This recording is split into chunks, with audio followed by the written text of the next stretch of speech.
Back, we're doing a little visit to the lab. It's March 2023, and we got some shiitake bags that we got to get ready to go. They're starting to fruit in the bag already. So let's check this out. Will's with me here. I'm going to peek over his shoulder. What's he doing right now? All right.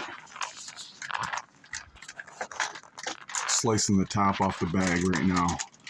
I just did slapping of all the sides to simulate tree falling. Yeah, what he's saying there is by smacking the bags, it's been recommended to smack the bags because it jostles or jolts the mycelium, letting them know that, oh, it's a fallen tree.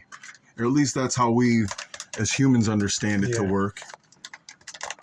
Yeah, I don't know if anybody knows 100% if that's why or not, but it seems to. I'm going to do an overhead dip down look in there. You see how brown that is, guys? Shiitake gets this dark brown color, unlike some of the other bags.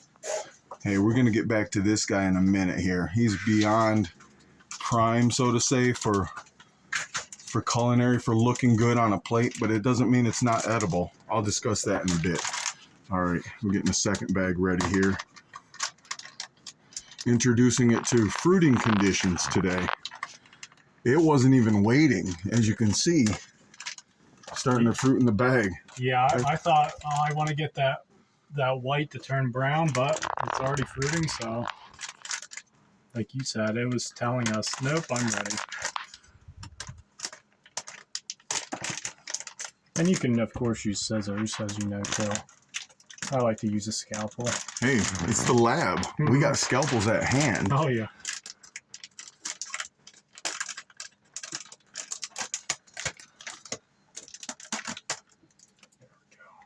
I might put the camera off to the side here. Let the audience at home stand in the tent and look at these.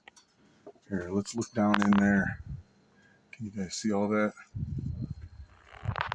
All right. Nope, looks like it's working. All right. I think Will's going to get a towel or something because the second bag, when we had started it over on the shelf, there was a tear, so he taped it.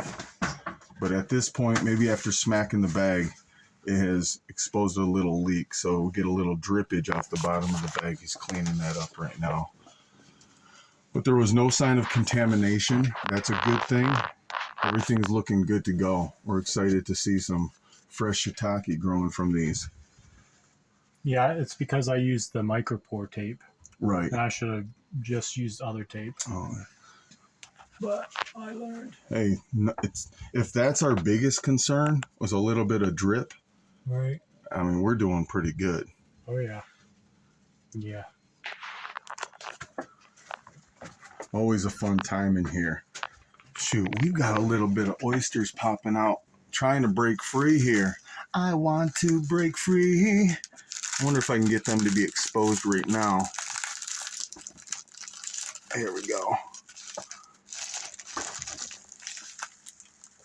Actually, they may stretch to come out this side hole if I help them a little bit.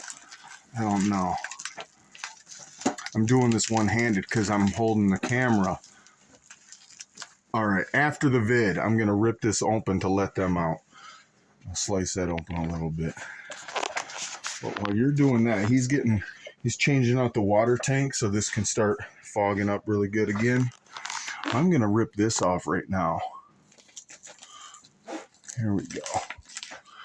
All right. I missed a little bit, but see how dark that is now? That is not bad. I'm going to smell it real quick, though. It smells strong. What has probably happened is a lot of the compounds in it, many of the alcohols, I imagine, have converted to other compounds that give it such a strong odor at this point. And when I say alcohols, I'm not talking ethanol. There's a lot of higher alcohol, bigger alcoholic compounds, molecules like octanols of sorts that give mushrooms a lot of their shroomy smell, we'll say. But this has already started to dehydrate.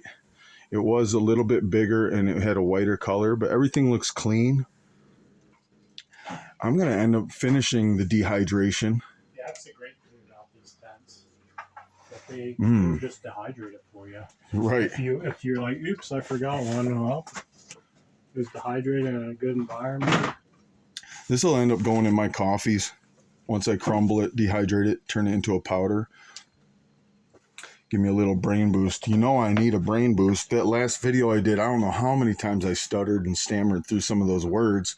I think my brain, it's inundated with so many thoughts and I can only say one thing at a time. So I'm like thinking of like 5 things down the road to say and it confuses me. I got a lot of background noise in this head of mine. All right. So I'm going to peek over your shoulder with the camera one more time just to kind of see what's going on. He's reattaching the tank. If you guys saw the grow tent video in the past, you saw this setup. Go back and check it out if you haven't. I think last time we did that video, you didn't have the elbow pointing up on it, so it was dripping into the tent. You see, though, since then, he put this 90 on, so the fog comes up and any condensation drains right back into the tank. So that's a beautiful thing. All right. Well, I think that's about going to sum this up. I'll show some updates when we get some shiitake growing on here. I'll probably upload some photos to my Instagram. Go check out my Instagram, guys. It's at ohmrjeff. That's spelled OHMISTERJEFF. You get to see the photos I upload. And if you're not following me over on Facebook, you can find me on Facebook at Mr. Jeff. Spell out the word Mr. MISTERJEFF. Hey, until next time, peace.